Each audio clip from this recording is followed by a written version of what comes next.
Purbaya, Menteri Keuangan yang baru. Ya, Purbaya. Luar biasa kayaknya. Ya, Purbaya itu pura-pura banyak gaya. Apa yang lagi dikorek-korek oleh rakyat setelah Jokowi hilang dari peredaran, tetapi nyawa busuknya masih beredar tuh. Kan nggak mungkin gajah disebut gajah pun kalau penunggangnya cebong ya nggak bisa kemana-mana. Memperkarakan dulu Presiden Jokowi ini karena orang mulai lihat ada kejahatan dalam kebijakan ketimbang memberi gelar pahlawan pada Pak Harto. Kan lagi rame soal UUS. Apakah nggak perlu nih kita membicarakan? Bikin partai harusnya kan punya dari awal punya kesadaran membentuk kader. Partai itu isinya adalah kader dan ideologi. Kalau sekedar mulung itu ya apa gunanya bikin partai kan? Makan siang bergizi ini dia motifnya bukan untuk memuliakan rakyat, tapi untuk ambil keuntungan di awal tuh.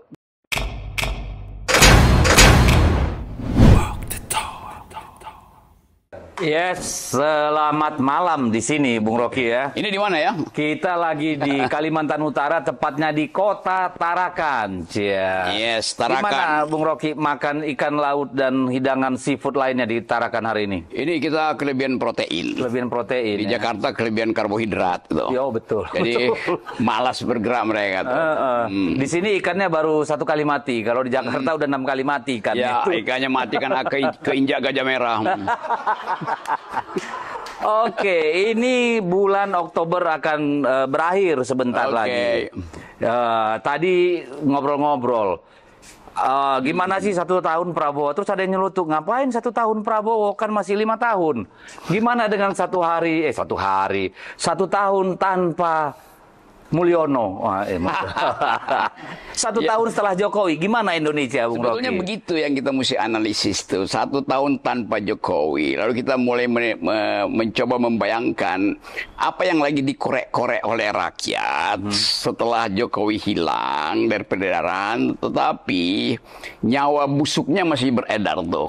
Nah, saya mau sebut itu nyawa busuk karena bau busuk dari pemerintahan selama 10 tahun itu mulai tercium soal ya ijazah udah jelas lah itu, soal UUS, soal kapasitas orang untuk menilai kembali bahwa beban yang dialami oleh Presiden Prabowo sekarang itu sebenarnya bawaan dari tipu-tipu di masa lalu. Di masa lalu. Nah, gitu. Nah, tadi celutukan teman itu kan 1 tahun tanpa Jokowi.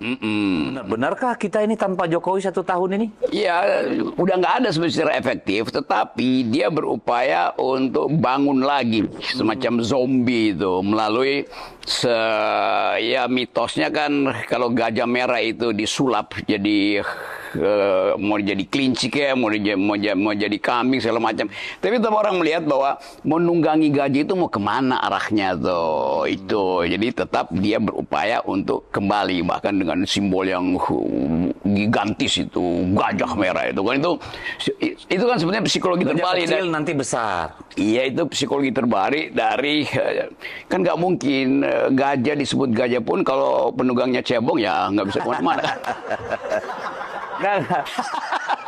Tapi nanti dulu lah soal partai sampah itu nanti dulu kita.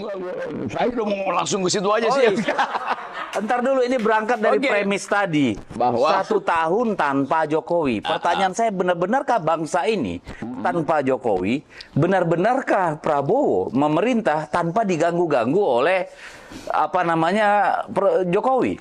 Ya, gangguan itu masih ada dan kelihatannya kabinet juga masih dikuasai oleh wajah kelam itu tuh. Yeah. Ini bukan wajah Pak Jokowi yang lagi ya semacam stres ya, tapi kan kita lihat bahwa beban yang akan dialami oleh Makma, oleh BEM, oleh jurnalis itu masih dibayang-bayangi oleh wajah kelam Jokowi itu. Artinya kan masih ada kan? Masih ada. Masih tidak hilang sama sekali. Ya, itu karena menteri-menterinya masih ada, masih ada anaknya di sana juga, masih ada anak satu laginya di sono. Jadi mana tuh yang di? Ya itu tadi yang bengkak-bengkak, gemuk-gemuk, merah-merah. Yang anak Medan. Bukan. Enggak, tadi tuh kelinci merah. Gitu. Anak Medan, yes. Blok Medan loh. Gitu. Tenang. Kayaknya dia udah gak jauh.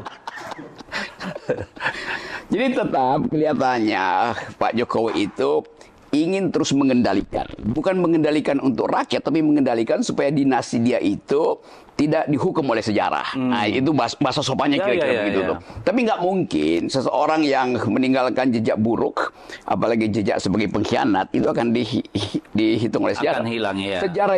Sejarah yang bagus itu bukan mengingat-ingat para pahlawan, tapi mengingat-ingat para pengkhianat. Betul. Sejarah begitu ya. Sejarah masih begitu. Nah, makanya saya agak terganggu sebenarnya. Makanya saya, iya ya Jokowi masih 1 tahun tanpa Jokowi. Perasaan kan berulang-ulang, presiden harus ke Solo, dia datang ke Jakarta, tiap hari ada panggung teatrikal depan media. Jadi mereka berdua bikin orkestrasi, mereka berdua artinya yang tadi yang bolak-balik. Iya. Bikin orkestrasi seolah-olah hasil dari orkestrasi itu harmoni.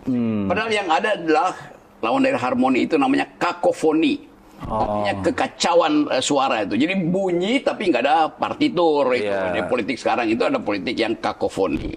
Padahal kita ingin nadanya harmoni. Politik tanpa irama, tanpa nada. Tanpa nada, tanpa partitur. Berarti anarki suara yang terjadi ya. Anarki suara dan polusi. Polusi suara. Oke, berarti kan tidak benar tadi premis itu bahwa 1 tahun tanpa Jokowi. Premisnya salah, tetapi satirnya benar. Satirnya benar ya. Oke. Nah, kalau menurut Bung Rocky nih, kemarin kan tiba-tiba ada Menteri Kehutanan nampilkan foto Jokowi lagi di kehutanan UGM gitu. Lalu kemudian muncul lagi di KPU, jangan dikeluarkan, tidak boleh ditunjukkan dokumen para calon pejabat publik, presiden, wakil presiden, yang lain harus kan. Nih sekarang wakil presiden kena masalah yang sama. Sebenarnya ada apa sih ini?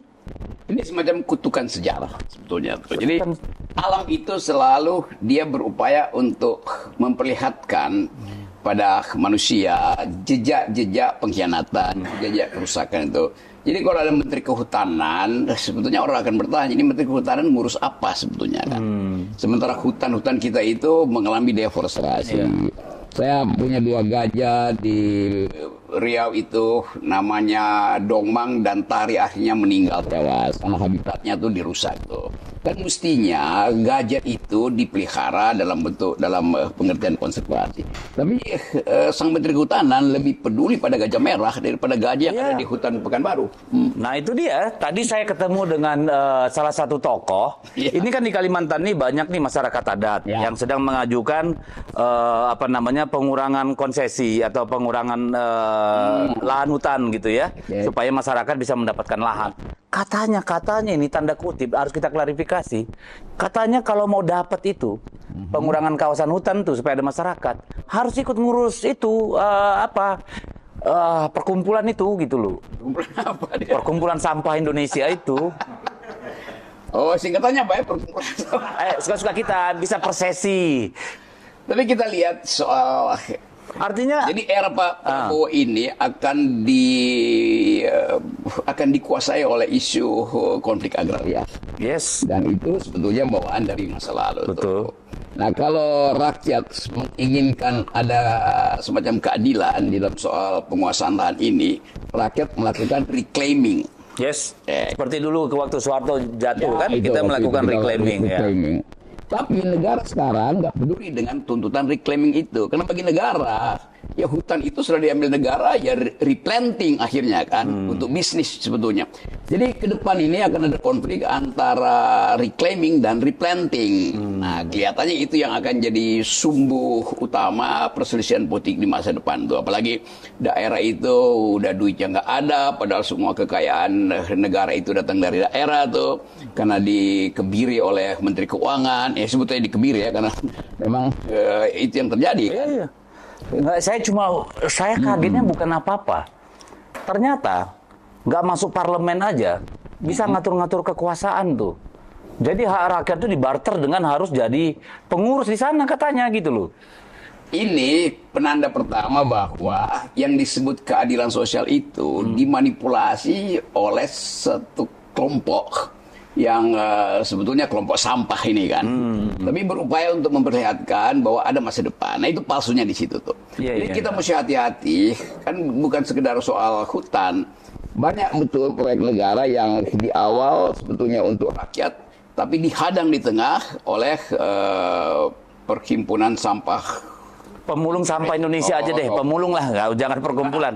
Pemulung sampah Indonesia, karena kerjanya kan mulung sampah dari partai lain kan. Nah itu juga yang terjadi di kita itu. Jadi bikin partai harusnya kan punya dari awal punya kesadaran membentuk kader.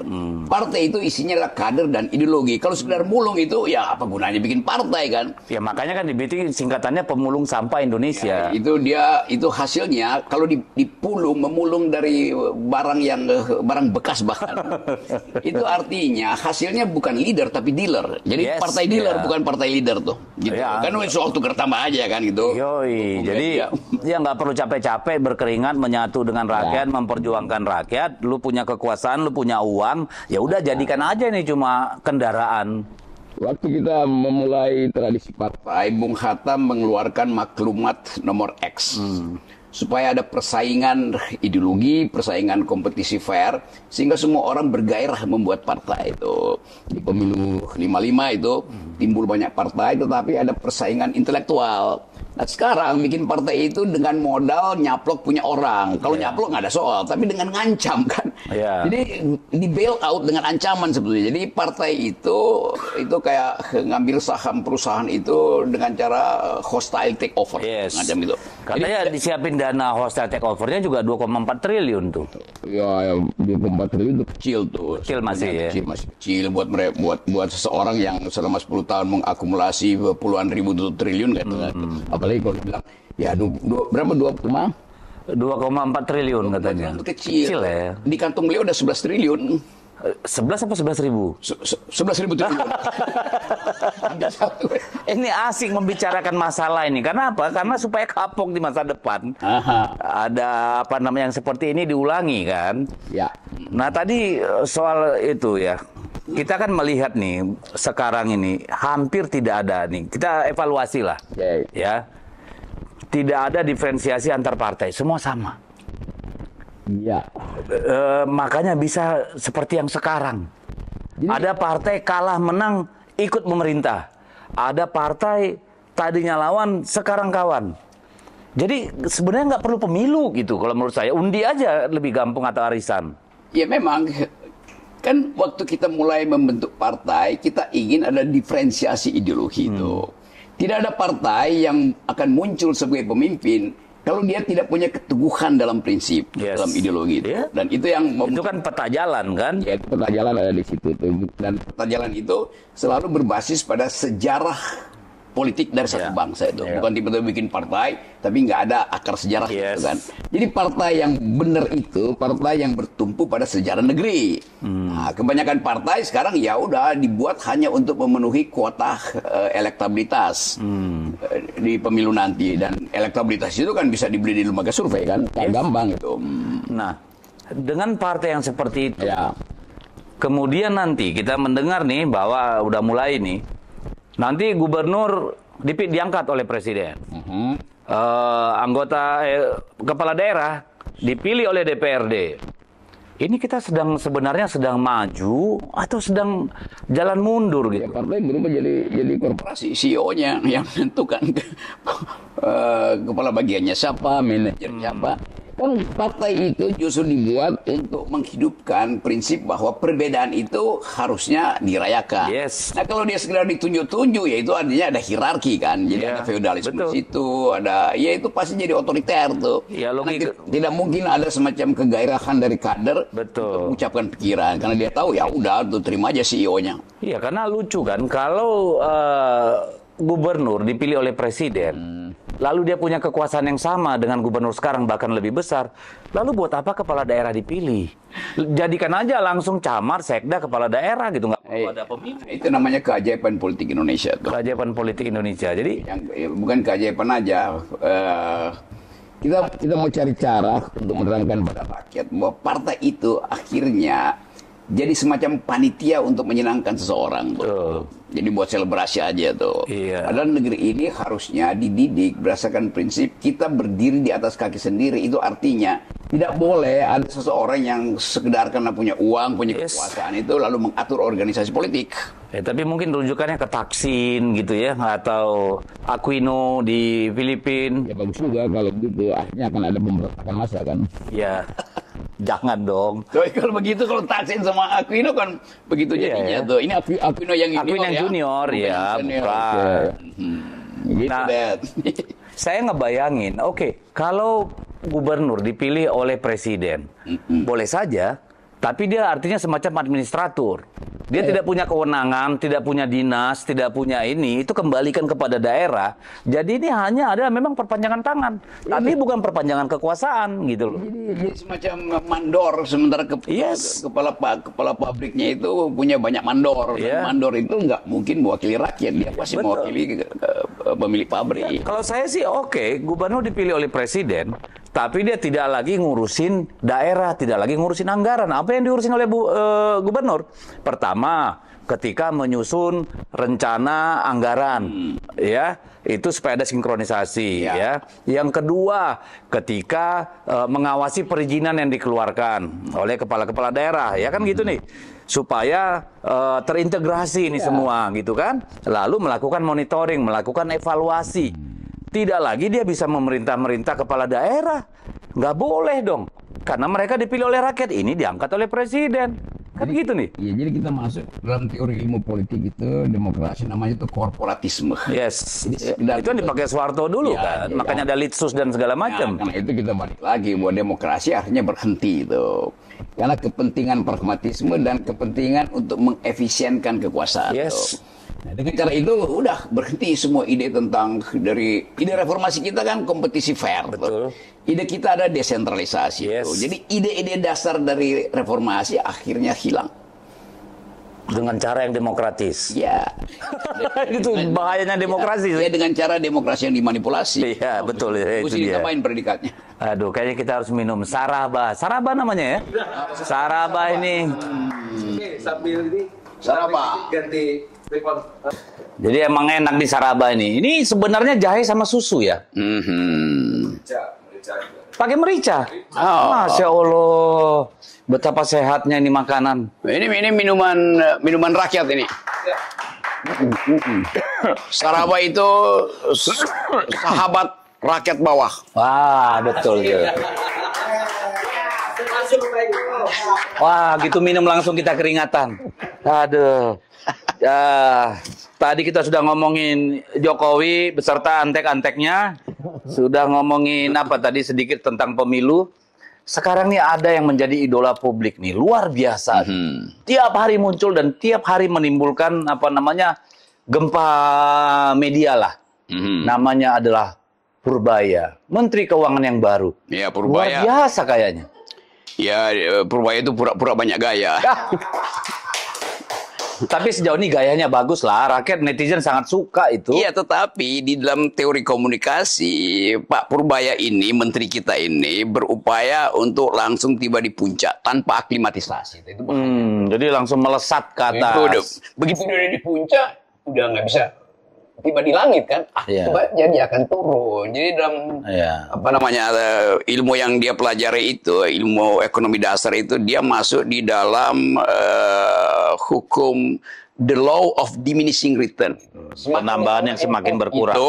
Kualitas semakin turun. Lihatnya begitu. Tapi kita bisa bayangkan mungkin beliau kejar-kejaran dengan 2029 supaya elektabilitasnya naik terus kan. Kan pasti orang seperti Purbaya udah berpikir untuk jadi calon presiden, calon wakil presiden. Kan begitu ambisi yang terlihat.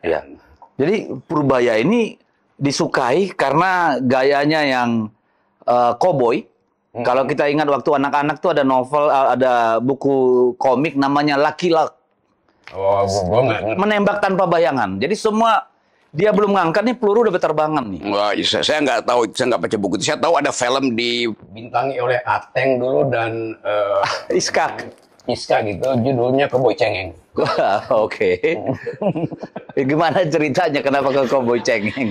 Iya, karena jago-jagoan, nggak punya kemampuan, kan itu intinya. Tapi kita mesti jujur katakan bahwa orang akhirnya karena nggak ada leader, tiba-tiba seseorang yang tampil sensasional langsung jadi idola. Iya. Ini juga yang disebut gejala FOMO dari publik Indonesia. Netizen itu. Karena kan fear of missing out. Itu. Jadi orang merasa bahasa-bahasa yang dipakai oleh Purbaya ini mewakili kekesalan publik bertahun-tahun misalnya.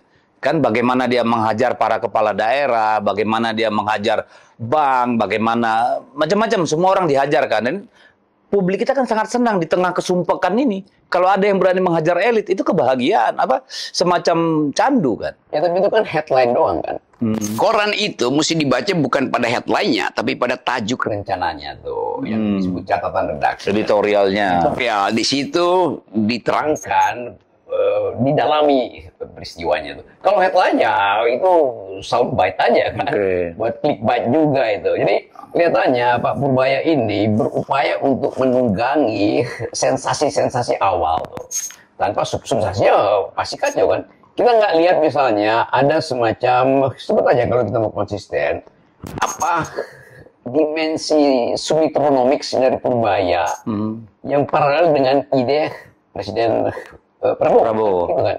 Tetap terlihat bahwa dia adalah anak buah Prabowo, tetapi nggak mungkin Prabowo itu membackup Purbaya sambil membiarkan menteri-menteri teknis itu dikerjain sama Purbaya kan? Yeah. Kan masalahnya begitu kan? Iya, iya. Nah, menteri-menteri teknis itu kan kebanyakan ketua partai, sementara Purbaya ya nggak ada partai, kecuali Purbaya berupaya untuk masuk ke partai gajah itu supaya ada backup politik. Bung Rocky kenal nggak sama Purbaya ini sebelumnya? Kenal, saya tahu cara berpikirnya, saya tahu jejak karirnya tuh. Jadi saya bisa rumuskan bahwa ada momentum tiba-tiba Purbaya dari sekedar researcher, dari sekitar stafnya Pak LBP misalnya, tiba-tiba melesat. Karena tadi dieluk-elukan, dan mengeluk-elukkan pejabat itu pasti sangat berbahaya tuh. Lebih berbahaya lagi kalau si pejabat doyan dieluk-elukan. Kan ini belum ada sebetulnya yang ditunjukkan. Selain 100 triliun lalu. Lama-lama edik kan jadinya kecanduan kan. Kecanduan approval publik ini kan. Jadi karena negeri ini tidak lagi melihat pemimpin, akibatnya seseorang yang sebetulnya tadinya dealer tiba-tiba jadi leader kan, karena dipush oleh media massa. Kalau saya jujur aja, pertama kali tahu Purbaya ketika ditunjuk itu adalah keributan karena anaknya yang songong dan dia yang songong kan. Ya. Saya mencatat sampai hari ini ada 3 yang saya pertanyakan dari Purbaya. Pertama katanya bisa 7-8% pertumbuhan ekonomi, ya. Which is menurut saya orang nggak perlu kuliah tinggi-tinggi, pasti percaya ini bohong. Pasti percaya ini mah impian yang keberlebihan. Ya, itu di atas rata-rata dunia udah. Iya. Lalu yang kedua, ketika dia menggelontorkan uang 200 triliun katanya kepada bank milik negara. Ya. Lalu yang ketiga, ketika dia marah-marah minta kepala daerah jangan simpan uang di bank, langsung belanjakan semua. Jadi kasih ke bank negara artinya negara mesti kasih bunga. Gitu. Oh iyalah, kan saya ceritakan coba satu-satu. Pertama, kenapa zaman SBY bisa sampai 6% lebih, hampir 7%? Ini kan ada penyebabnya. Booming komoditas karena China pertumbuhan ekonominya sampai 14%. Ya. Serap semua komoditas, sawit, karet, apapun dari kita semua dimakan. Yang kedua, kasih uang ke bank, 50 triliun satu bank, 200 triliun 4 bank. Bank kita tidak kekurangan likuiditas, tidak kekurangan uang. Yang kurang itu pengusaha yang mau ngambil kredit untuk menggerakkan ekonomi. Lalu mereka dikasih uang, disuruh bayar bunga 4%, yang ngambil kreditnya kagak ada. Berarti kan jadi beban buat banknya. Ya Nah, itu. yang ketiga nih, kenapa saya mempertanyakan dia. Ketika dia marah-marah soal simpanan pemerintah daerah di bank. Kita mencatat, anggaran 2025 ketika diputuskan untuk efisiensi, baru bulan Mei atau Juni ada juknis yang memungkinkan mereka dana ini bisa dipakai untuk A, B, C, D. Ya. Lalu ketika diputuskan bulan Juni itu, Juli mereka boleh mau kerja, mungkin itu September baru mulai bekerja nih proyek infrastruktur dan sebagainya. Sudah itu uang di situ kan banyak dia sesuai penggunaannya. Gaji misalnya, ini kan harus ditaruh di bank. Nggak mungkin langsung dibayar sampai Desember.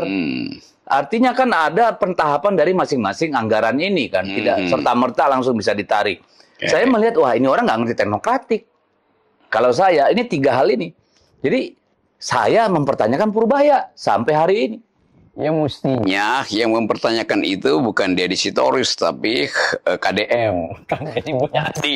Cuman Kang Deddy juga ya kalah di dalam pertandingan ini kan. Betul. Itu Bang Deddy bisa bilang kayak Purbaya, kalau nggak boleh taruh di bank, maka saya taruh di bawah bantal. Iya, bawa kasur. Sambil mengeksekusi proyek gitu kan, itu intinya kan. Betul. Jadi kita lihat bagaimana kekacauan di dalam opini publik itu. Iya.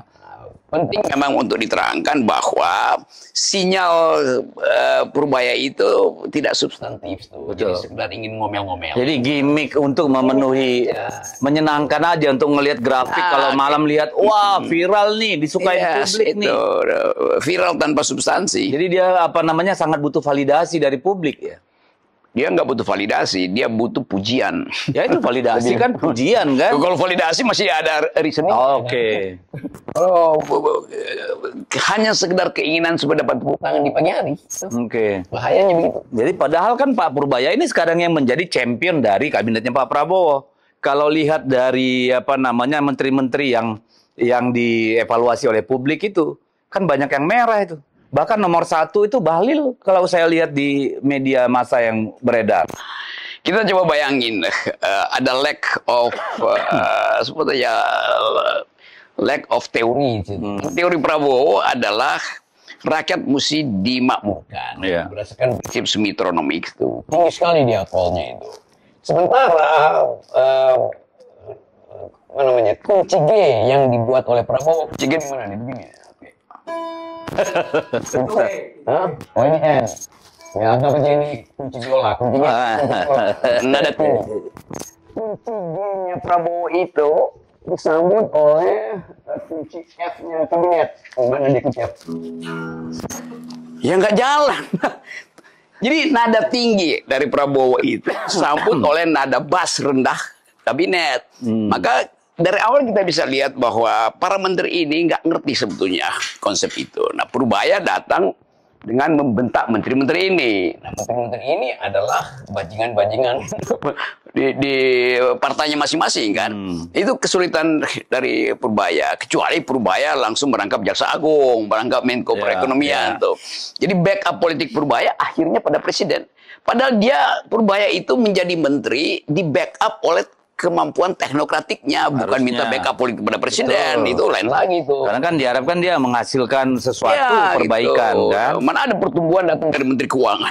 Pertumbuhan itu datang dari menteri-menteri teknis. Nah, menteri teknis mana mau diperintah oleh orang yang nggak punya kapasitas politik. Dia kan percaya pada kebijakan fiskal yang akan menentukan pertumbuhan. Ya, tapi padahal kan kebijakan fiskal itu hanya satu sisi kan, masih ada investasi, masih ada belanja konsumsi publik. Ya, tapi selama ini kesan saya dia bukan seorang yang mengandalkan kebijakan fiskal. Dia cuma memainkan aja jumlah uang yang beredar. Ya, betul. Dia betul. sangat dia kira dengan dibanyakin akan muter. Itu doang tuh. Kan tetap kalau kita perhatikan itu tradisi pikiran-pikiran Friedman, pikiran-pikiran von Hayek, Austrian School, Jadi kita bayangkan misalnya Prabowo datang dari tradisi Keynesian, aku tuh bicara teori sedikit kan. Nah, Purbaya memanfaatkan uang untuk menggerakkan ekonomi. Itu artinya tradisi Chicago tuh, tradisi neoliberal. Dari segi paradigma aja, Sumitro itu datang dari tradisi sosialis Keynesian, sementara Purbaya monetaris. Udah bertentangan tuh, tapi ya udah hilang orang untuk membicarakan itu karena orang cari sensasi. Dan Purbaya doyan pada sensasi akhirnya. Cuma ya kita berharap Purbaya yang tiba-tiba meroket itu, yang meroket, nanti bahan bakarnya jangan sampai habis loh, jatuhnya nggak enak itu. Kelihatannya akan jatuh karena udah tiba di titik tertinggi kan. Jadi begitu titik tertinggi dicapai dalam ilmu fisika, velocity-nya pasti nol kan. V-nya udah pasti nol tuh. Sementara gravitasi makin besar itu, jadi pasti jatuh. Betul, karena saya melihat kan ketika di presentasi itu membandingkan periode Pak SBY yang tidak membangun infrastruktur tapi ekonomi bisa 6% dengan Pak Jokowi yang tidak yang membangun infrastruktur tapi pertumbuhan hanya 5%. Nah, itu tidak kelihatan kan dalam APBN yang dibuat gitu loh. Jadi Purbaya nggak belajar sejarah ekonomi kan. Seorang monetaris nggak perlu belajar sejarah ekonomi kan. Karena itu dia pamerkan aja statistiknya zaman SBY. Iya, semua orang tahu bahwa booming itu terjadi pada zaman SBY. Kenapa Pak Harto meroket? Ya karena boomingnya pada waktu itu kan. Indonesia bagian dari OPEC yang betul-betul mengendalikan harga tuh. Jadi soal-soal semacam itu, faktor-faktor itu nggak diperlihatkan oleh Purbaya. Yes, Tapi kalau kita berselisih, nanti dianggap bahwa itu karena sinis. Bukan. Kita mau supaya ekonomi kita dituntun secara ideologis dan diperlihatkan secara metodologis. Itu aja. Betul. Nah ini udah agak berat ya. Jadi ya kita bukan katakanlah membenci Pak Purbaya atau nggak percaya gitu ya. Tapi apa yang dia lakukan, apa yang dia katakan selama ini, kok menurut pemahaman saya pribadi masih jauh dari sesuatu yang harusnya dia lakukan untuk perbaikan ekonomi. Karena dari awal dia kaget Dipilih. Jangan-jangan masih nyubit-nyubit ya. Bener nggak sih ya gue menteri gitu ya? Dia sendiri bilang, oh ada saya jadi menteri. Ngapain? Artinya dia tidak percaya pada kapasitas teknokratik dia atau pada kapasitas kognisi dia kan. Dia mengandalkan dorongan politik dari presiden. Padahal kalau kita ingat Pak Hatta misalnya. Ya, Muhammad Hatta dulu bilang begini nih, menteri itu bukan sekedar pembantu presiden, tapi dia harus punya kapasitas Di dalam dirinya sendiri. Iya, betul dong. Harus begitu. Saya melihat ini kan gayanya Purbaya ini, dia kayak mau niru gaya Ahok, tapi jauh beda sama Ahok. Ahok itu menguasai detail. Dia melakukan secara konsisten. Nah, kalau ini kan selalu lompat dari satu isu ke isu lain, yang sebenarnya kita harapkan dia memusatkan perhatian pada belanja pemerintah, gitu kan, pada kebijakan fiskal yang mendorong daya beli rakyat, mendongkrak ekonomi, kan itu yang kita harapkan. Ahok memang wataknya begitu. Wataknya memang tukang Jadi marah. Dia origin itu. Yes, Kalau Purbaya, otentik, ya. Ya, ini Purbaya itu wataknya ditentukan oleh sudut kamera. Ini dia, bingung kita. Kita makan kacang kelinci, jangan disebut. Makin ngawur aja kita bingung. Ya oke, lupakan Purbaya. Kita tunggu nanti hasilnya kayak apa. Yang salah kita atau dia ya. Tapi kita ingin meluruskan sesuatu yang supaya bisa lebih baik lagi.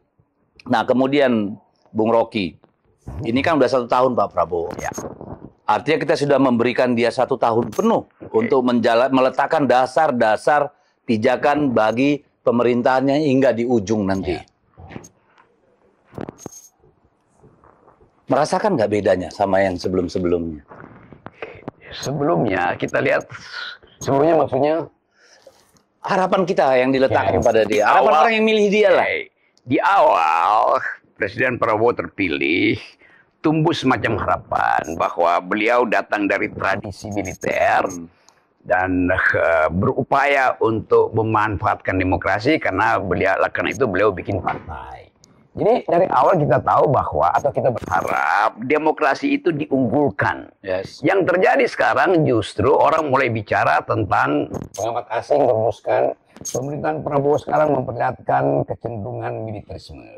Bahkan dipakai istilah yang akademisnya apa namanya itu? Creeping militarism. Creeping militarism. Militarisme yang merangkak. Merangkak. Itu mereka lihat memang.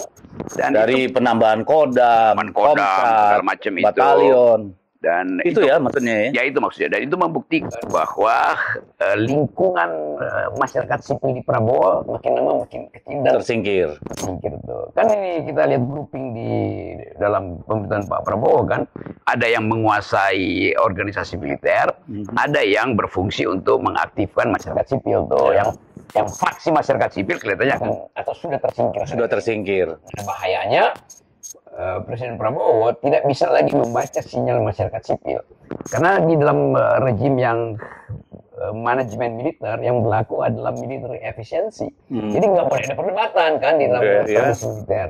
Mau perang masa berdebat dulu ya nggak mungkin kan? Bisa itu prinsip dalam military efficiency itu kalau ragu jangan membidik.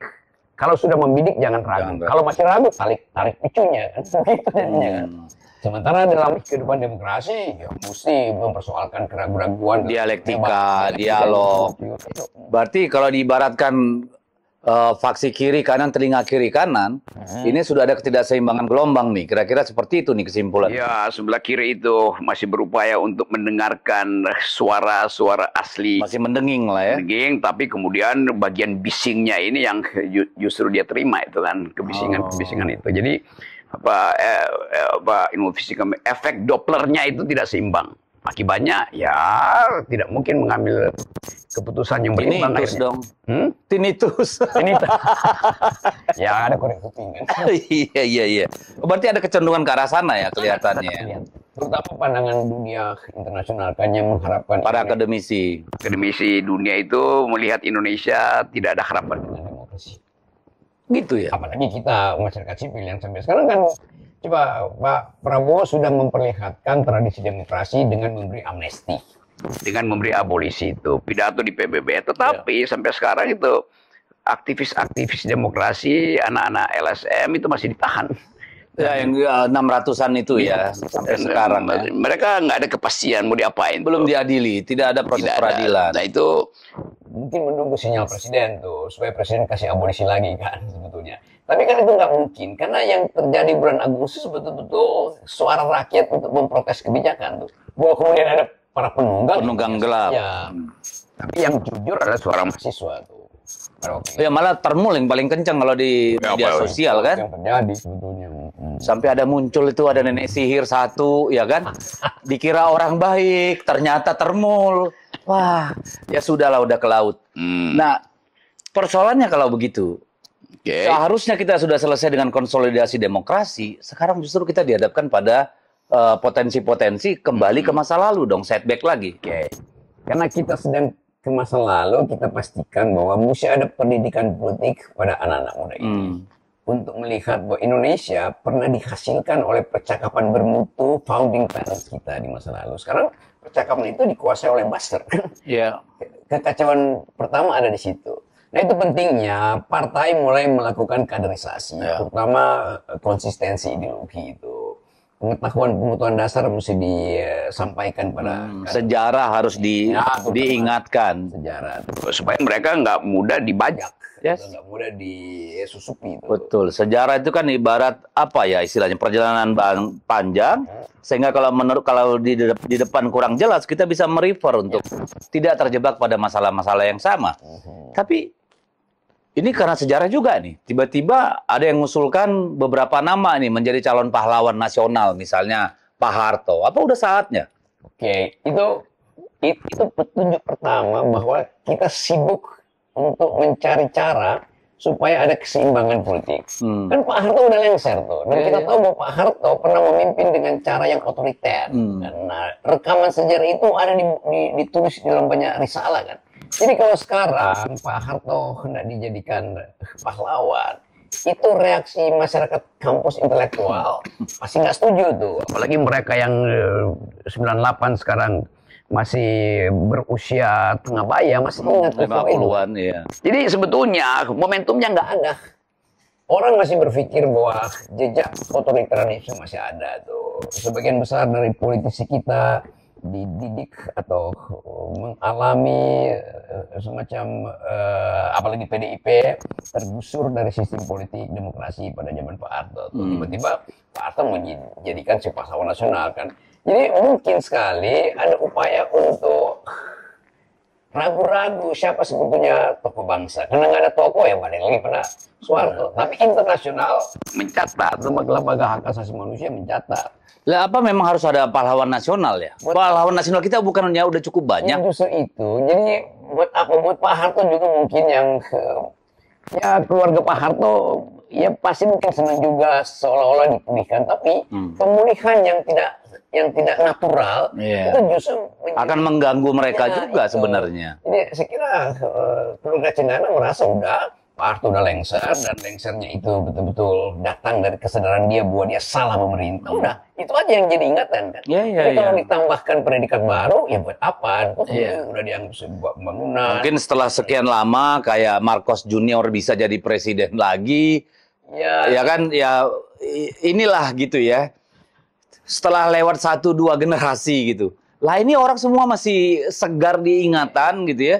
Itu masalahnya di situ. Jadi kalau saya berpikir misalnya, oke, Pak Harto pernah berbuat salah tapi dia juga adalah bapak infrastruktur, dia bikin semuanya. Pak Harto pernah memastikan bahwa oke, silahkan pada waktu disebut konglomerat, eksploitasi lah. Ya, trickle down effect lah. silahkan eksploitasi hutan, minyak kita, tapi Pak Harto memastikan yang mereka eksploitasi 45% harus kembali ke negara dalam bentuk SD Impres, irigasinya memang balik kan. Zaman PSB yang balik ke negara itu mungkin tinggal 35-37%. Zaman Pak Jokowi tinggal 6% tuh ya yang balik ke negara itu karena ya, dinasti itu ambil lebih banyak. Itu yang mungkin jadi modal. Blok Medan contohnya kali ya. Medan ya, itu yang jadi modal untuk bikin partai hari ini kan. Jadi kalau kita bandingkan sebetulnya lebih baik untuk memperkarakan dulu Presiden Jokowi ini karena orang mulai lihat ada kejahatan dalam kebijakan ketimbang memberi gelar pahlawan pada Pak Harto. Nah, mungkin itu nih. Kan lagi rame soal UUS.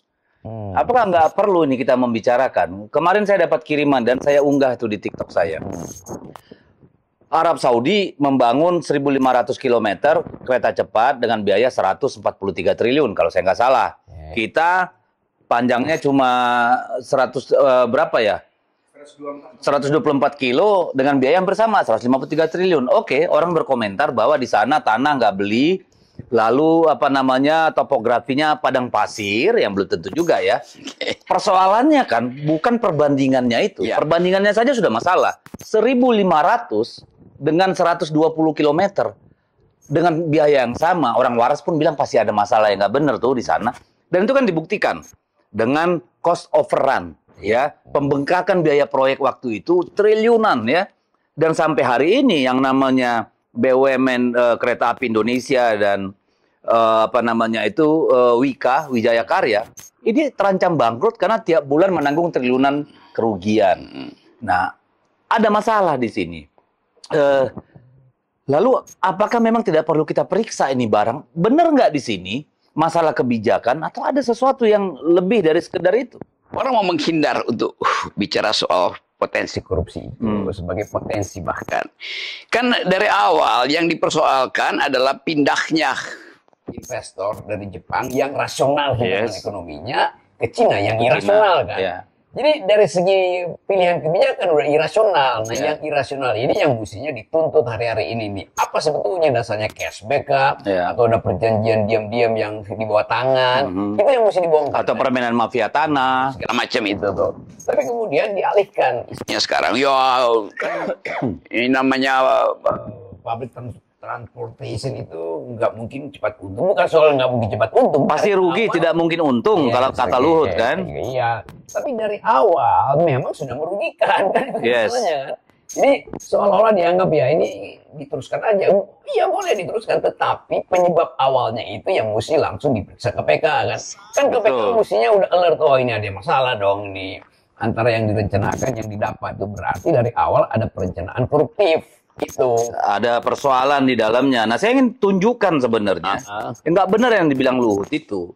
Misalnya French state-owned company BUMN Prancis namanya SCNF had a net profit of 1.6 billion euro yearly tahun 2024 dan semester ini Januari sampai Juni itu revenue-nya 950 juta.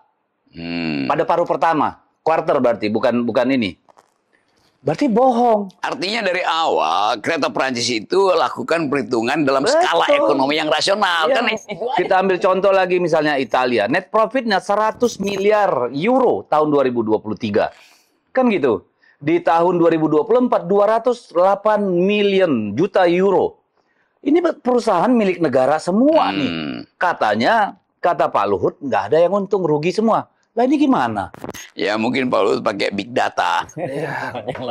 Big data atau big mouth? Ini yang pusing kita big datanya Pak Luhut nih. Jadi coba kita lihat ya keterangan Pak Luhut. Kan mestinya langsung diverifikasi kan. Betul. Jadi siapa yang mesti verifikasi itu? Ya KPK yang mesti mengatakan bahwa salah Pak Luhut loh. Bukan rakyat. Rakyat ya bisa aja tuh gagal. Kebetulan aja kita dapat data itu kan.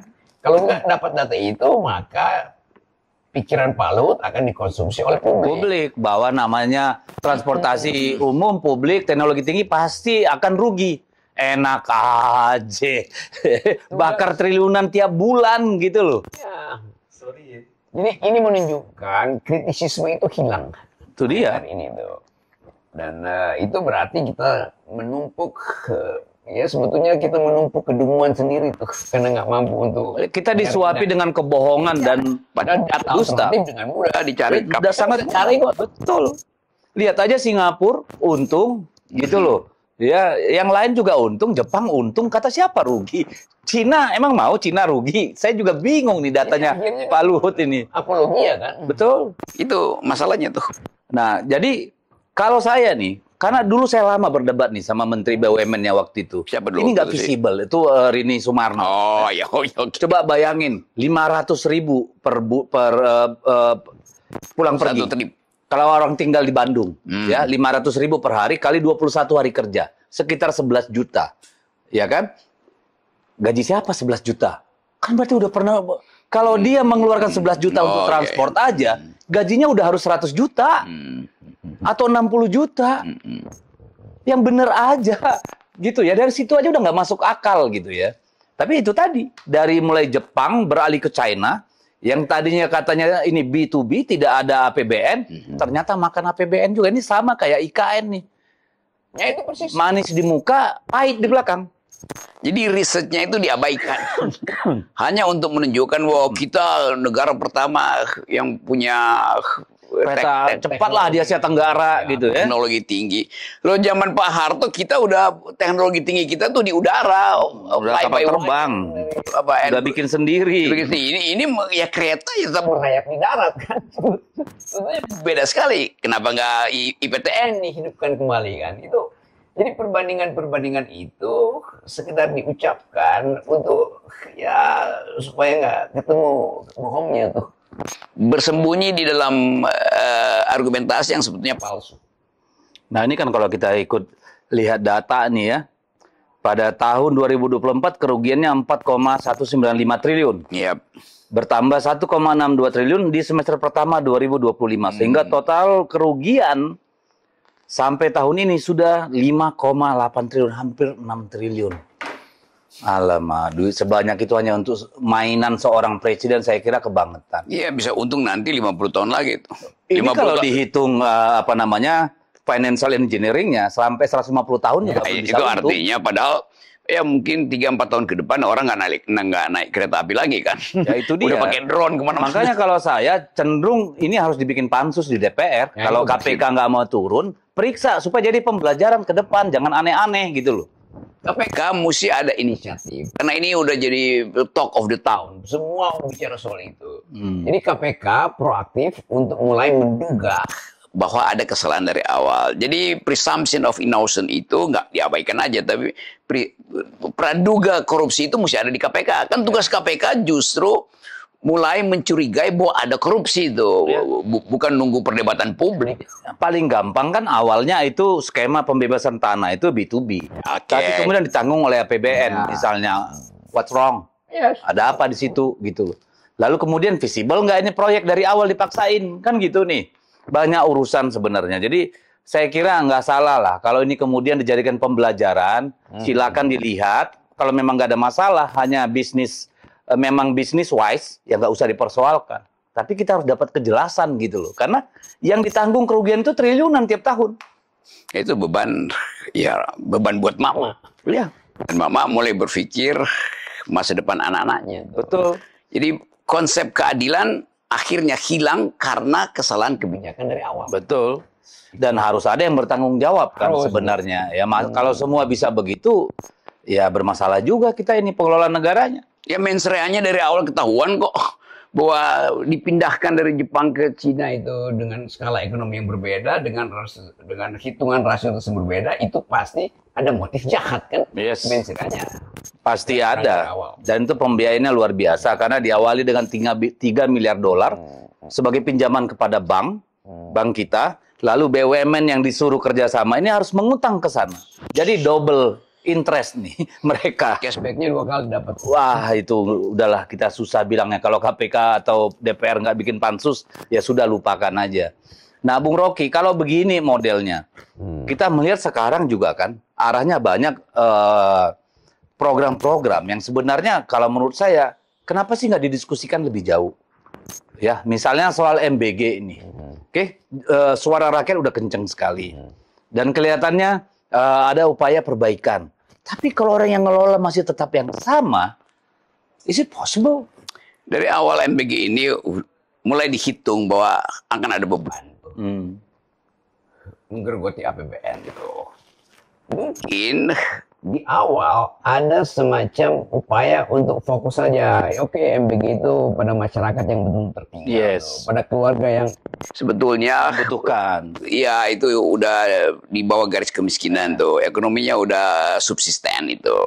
Tapi Pak Prabowo ingin perlihatkan itu sebagai secara masif, Ya. supaya terlihat bahwa beliau betul-betul pro rakyat.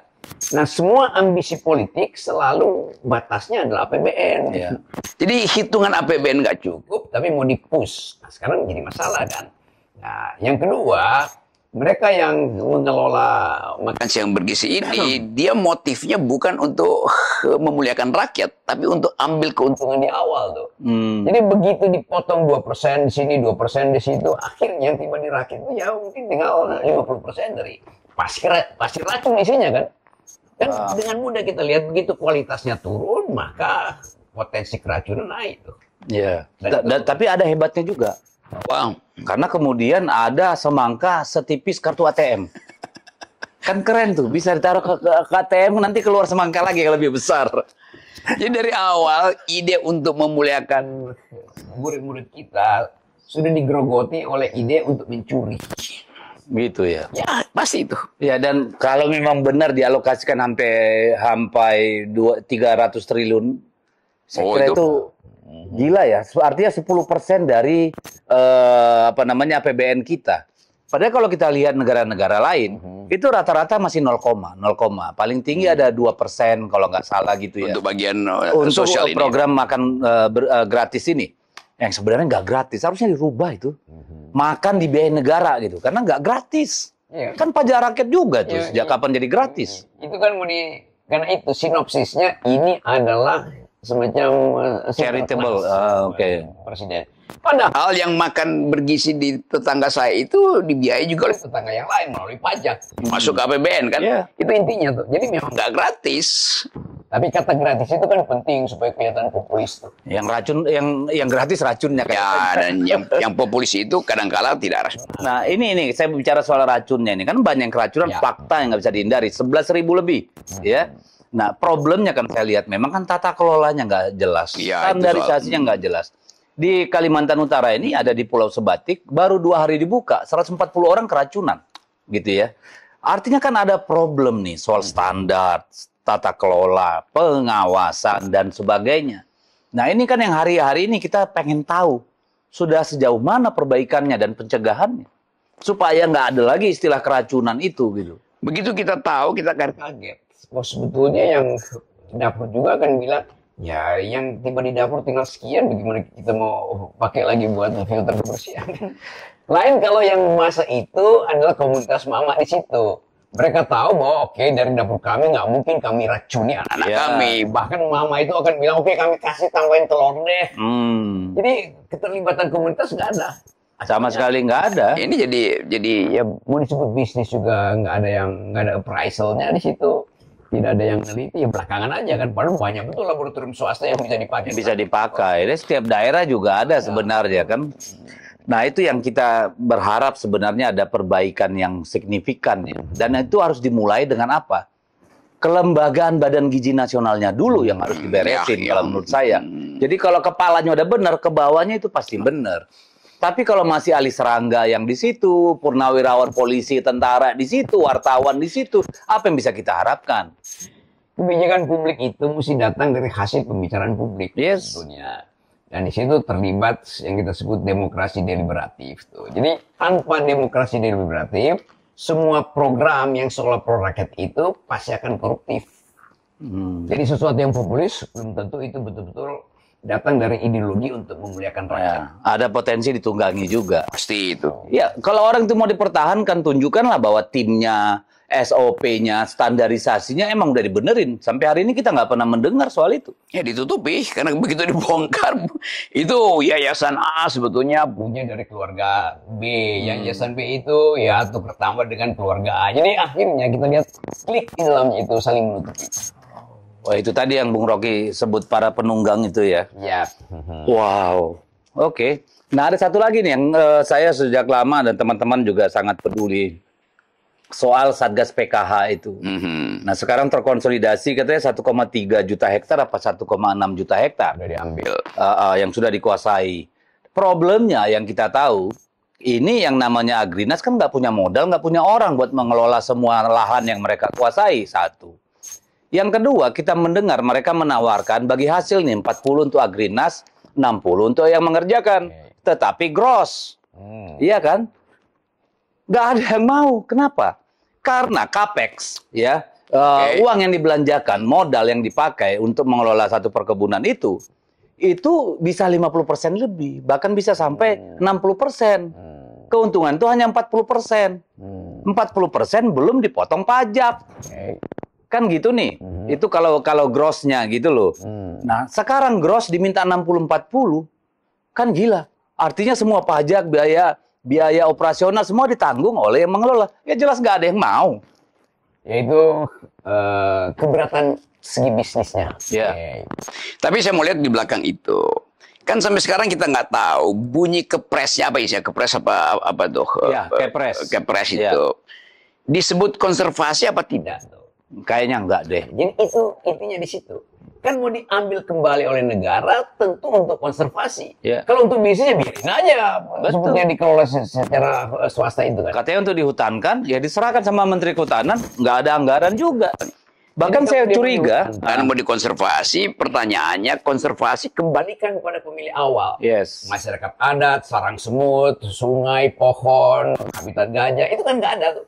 Jadi begitu dia diagrinaskan, di dalam pikiran para komisaris ini itu uang. Betul. Dan ada satu yang sangat menakutkan bagi mereka sekarang ini. Jadi mereka harus membayar denda kepada pemerintah. Ya. Jadi mereka hitung 1 hektar itu keuntungannya 25 juta. Ya, per bulan. Jadi 25 juta dikali berapa tahun mereka kuasai, itu yang mesti diganti. itu harus diganti. Jadi mungkin lahan 1000 hektar yang dikuasai orang, dia harus bayar 500 miliar. Padahal itu barang kalaupun dijual nggak ada 100 miliar gitu.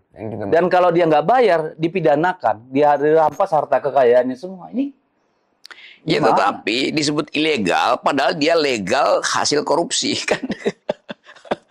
Ya ilegal dia. Atas kertas. Tapi isinya itu dapat ya karena kekuasaan di belakang. Betul.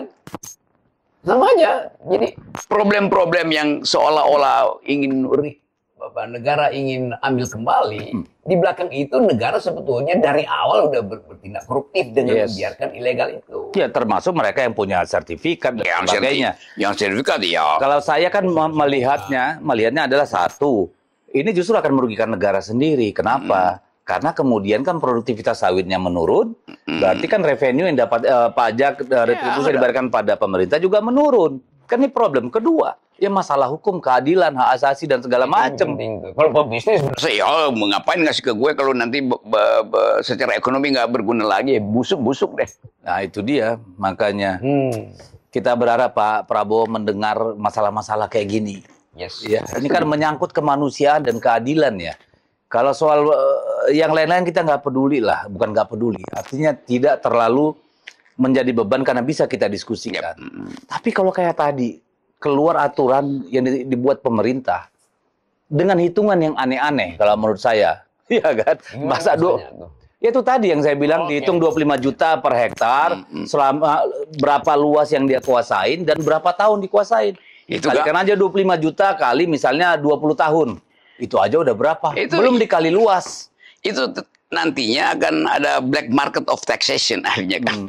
Ya nyogok aja. Iya. Langsungin aja tuh laporan Betul. pajaknya. Itu komplikasinya di situ tuh. Kan dari awal desainnya tuh ngaco. Nggak jelas konservasi buat siapa. Gitu. Ya, jadi saya udah puyeng membahas ini, Bung Rocky. Tapi itulah negara kita, apapun itu, ya kita lihat ke depan seperti apa. Sampai kapan rakyat tahan dengan kondisi ekonomi, soal pengelolaan kekuasaan, dan sampai kapan pemerintah, presiden mau mendengar, melihat langsung keluhan masyarakat. Bukan begitu, Bung Rocky ya? Betul, ini suara PDIP loh. Ya. Yang oleh Ibu Mega mendukung Kebijakan presiden. tetapi PDIP tetap Kasih poin kritis gitu. Yes. Jadi itu yang kita sebut sebagai dalam demokrasi kendati mendukung, tetapi tetap ada keinginan untuk memuliakan rakyat. Betul. Jadi suara ini Deddy Sitorus selalu jadi semacam sparring partner untuk menguji dalil-dalil kekuasaan yang sebetulnya berbahaya buat rakyat. Yes. Nah, saya bicara Dan buat pemerintah sendiri. ya buat pemerintah yang satu waktu ya pemerintah kalap, dia nggak tahu bagaimana mengatasi itu, sementara keadaan udah tidak bisa diselamatkan lagi. Gitu. Jadi begitu diskusi kita Ya. cheers dengan Saraba, Saraba ya namanya. Ini Saraba, sahabat rakyat bawah. Sahabat rakyat Dan bawah. kita ucapkan ini dari apa nama kota ini? Tarakan. Tarakan artinya tanpa rakyat tidak ada harapan. Tanpa rakyat tidak ada negara. Cheers. Sip. Ada harapan, Tarakan. Oke. Oke, makasih.